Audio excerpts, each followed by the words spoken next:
लोकसभा चुनाव की तारीखों का ऐलान आज दोपहर 3 बजे प्रेस कॉन्फ्रेंस में शेड्यूल जारी करेगा चुनाव आयोग। 10 अप्रैल से 21 मई के बीच 7 से 8 चरणों में होगा मतदान। इलेक्शन के लिए चुनाव आयोग ने की पूरी तैयारी। चुनावी तैयारियों की मुख्य चुनाव आयुक्त और 2 नवनियुक्त चुनाव आयुक्तों ने की समीक्षा बैठक। 2 चुनाव आयुक्तों की नियुक्ति के बाद पहली बैठक में चुनाव की तारीखें हुई फाइनल। चुनाव तारीखों के ऐलान के साथ ही देश भर में आचार संहिता लागू हो जाएगी। आचार संहिता लागू होने के बाद सरकार के सामान्य कामकाज में महत्वपूर्ण बदलाव आ जाएगा। सूत्रों के मुताबिक लोकसभा चुनाव के साथ विधानसभा चुनावों की तारीखों के ऐलान की संभावना। ओडिशा, सिक्किम, अरुणाचल प्रदेश समेत जम्मू कश्मीर में हो सकते हैं विधानसभा चुनाव। लोकसभा चुनाव से पहले हरियाणा के सरकारी कर्मचारियों को सरकार ने दिया तोहफा। महंगाई भत्ता 4% बढ़ाया। हरियाणा में महंगाई भत्ता 46% बढ़कर अब 50% हुआ। 1 जनवरी 2024 से मिलेगा बढ़े हुए महंगाई भत्ते का फायदा। छत्तीसगढ़ में भी सरकारी कर्मचारियों के लिए खुशखबरी। महंगाई भत्ते में 4% की बढ़ोतरी।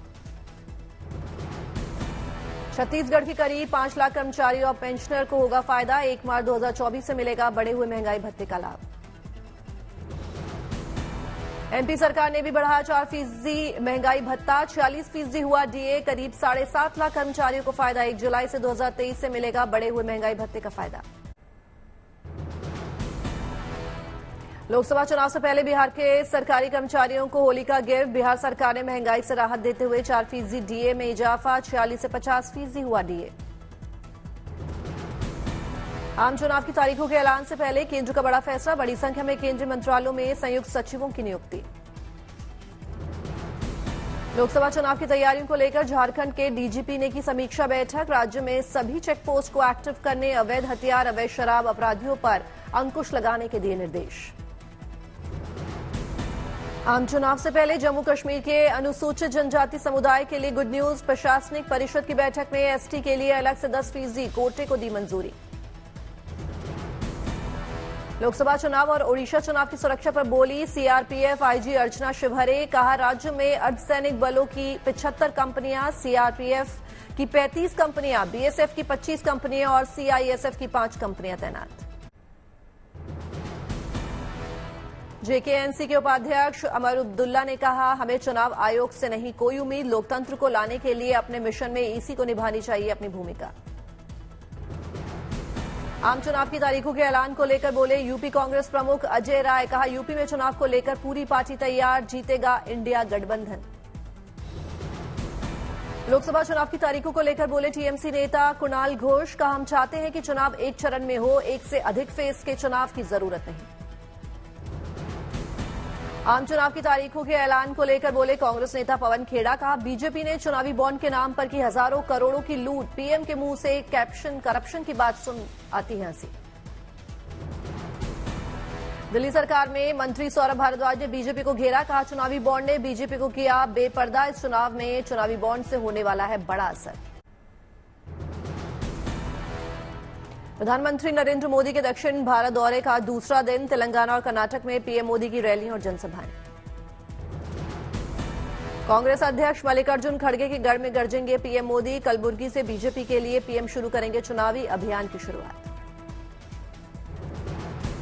करीब 12 बजे तेलंगाना के नागर कुर्नूल में पीएम करेंगे रैली। जनसभा के दौरान बीजेपी के सफल 10 साल में किए गए कार्यों को जनता के सामने रखेंगे प्रधानमंत्री मोदी। दोपहर करीब 2:15 पर पीएम जाएंगे कर्नाटक के गुलबर्गा। एक सार्वजनिक बैठक को संबोधित करेंगे पीएम। कल आंध्र प्रदेश के गुंटूर में टीडीपी, बीजेपी और जनसेना की साझा रैली को संबोधित करेंगे प्रधानमंत्री मोदी। एनडीए में टीडीपी के शामिल होने के बाद पहली जनसभा। चुनावी तारीखों के ऐलान से पहले देश की जनता को पीएम मोदी ने लिखा पत्र। 10 साल के साथ का जिक्र। विकसित भारत के निर्माण के लिए सीएम ने मांगे सुझाव। पीएम मोदी देश में आए सकारात्मक बदलाव को बताया सरकार की उपलब्धि। कहा गरीबों, किसानों, युवाओं और महिलाओं के जीवन स्तर को सुधारने और सशक्त बनाने का किया गया काम। प्रधानमंत्री मोदी ने लिखा ईमानदारी से किए गए प्रयासों के सार्थक परिणाम हमारे सामने। पीएम आवास योजना के तहत घर, पानी, बिजली, गैस, आयुष्मान भारत योजना तहत इलाज की हुई व्यवस्था। जनता के विश्वास और समर्थन को लेकर पीएम ने लिखा, जीएसटी लागू करना, 370 समाप्त करना, 3 तलाक पर नया कानून, नारी शक्ति नंदन अधिनियम, नए संसद भवन का निर्माण जैसे ऐतिहासिक फैसले लिए गए। जन भागीदारी और जन सहयोग को पीएम ने बताया लोकतंत्र की खूबसूरती। 140 करोड़ जनता से विशेष रिश्ते का किया जिक्र। आपके विश्वास सहयोग से देश हित में बड़े कदम उठाए गए। इंडिया टुडे कॉन्क्लेव में गृह मंत्री अमित शाह ने खुलकर दिया सभी ज्वलंत मुद्दों पर जवाब। चुनावी बॉन्ड पर कहा, 303 सांसदों वाली पार्टी से ज्यादा विपक्ष को मिले बॉन्ड। अमित शाह ने कहा, पहले था पारदर्शिता का अभाव, सियासी दल लेते थे कैश में चंदा, पहले तो कभी नाम सामने नहीं आए, बॉन्ड के चलते नाम सामने तो आए। चुनावी बॉन्ड का बचाव करते हुए गृह मंत्री शाह ने कहा, देश में काले धन को खत्म करने के लिए लाया गया इलेक्टोरल बॉन्ड। मैं किसी भी मंच पर किसी भी व्यक्ति से चर्चा करने के लिए तैयार हूं। इलेक्टोरल बॉन्ड ये भारतीय राजनीति में से काला धन समाप्त करने के लिए लाया गया।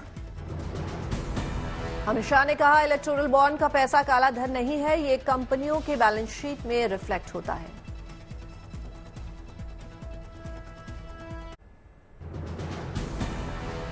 वन नेशन वन इलेक्शन से जुड़े सवाल पर अमित शाह ने कहा, वन नेशन वन इलेक्शन कब होगा वो देश की जनता तय करेगी। अमित शाह का दावा, चुनाव में बीजेपी 300 सीट पार करेगी, एनडीए 400 से ज्यादा सीटें जीतेगा। कहा, हमारे पास 10 साल का ट्रैक रिकॉर्ड, 25 साल का एजेंडा। हमारे पास 10 साल का ट्रैक रिकॉर्ड है और अगले 25 साल का एजेंडा है। महान भारत की रचना का एजेंडा है, इसलिए जनता हमारा विश्वास कर रही है। बोलने से सीटें नहीं आई। ओबीसी को लेकर राहुल के हमले पर गृह मंत्री का पलटवार। कहा, राहुल को देश के ओबीसी पीएम नहीं दिखते, ओबीसी मंत्री नहीं दिखते, कांग्रेस ने कभी किसी ओबीसी को पीएम नहीं बनाया। सीएए पर शाह ने कहा, सीएए भारत का वादा था, मोदी सरकार ने पूरा किया, इससे किसी की नागरिकता नहीं जाएगी, शरणार्थियों को अपमानित करना ठीक नहीं। बिहार में नीतीश मंत्रिमंडल का हुआ विस्तार, बीजेपी ने 12, जेडीयू ने 9 नेताओं ने ली है शपथ। आज होगा मंत्रालय का बंटवारा। रेणु देवी, मंगल पांडे, नीतीश मिश्रा, नीरज बबलू बने मंत्री, अशोक चौधरी, लेसी सिंह और मदन साहनी भी बने मंत्री। नीतीश कैबिनेट की बैठक में 108 एजेंडे पर लगी मोहर। उप मुख्यमंत्री सम्राट चौधरी ने कहा, 2029 में एक देश एक चुनाव होगा। सीएम नीतीश के गृह जिला नालंदा के राजगीर में इंटरनेशनल एयरपोर्ट बनाने के प्रस्ताव पर मोहर। भागलपुर एयरपोर्ट का होगा जीर्णोद्धार, बड़े शहरों के पास टाउनशिप बनाएगी सरकार। बिहार सरकार ने 2 नेताओं की बढ़ाई सुरक्षा। जेडीयू के सांसद संजय कुमार झा को दी गई जेड कैटेगरी की सुरक्षा। हम के प्रदेश अध्यक्ष और विधायक अनिल कुमार को दी गई वाई कैटेगरी की सुरक्षा।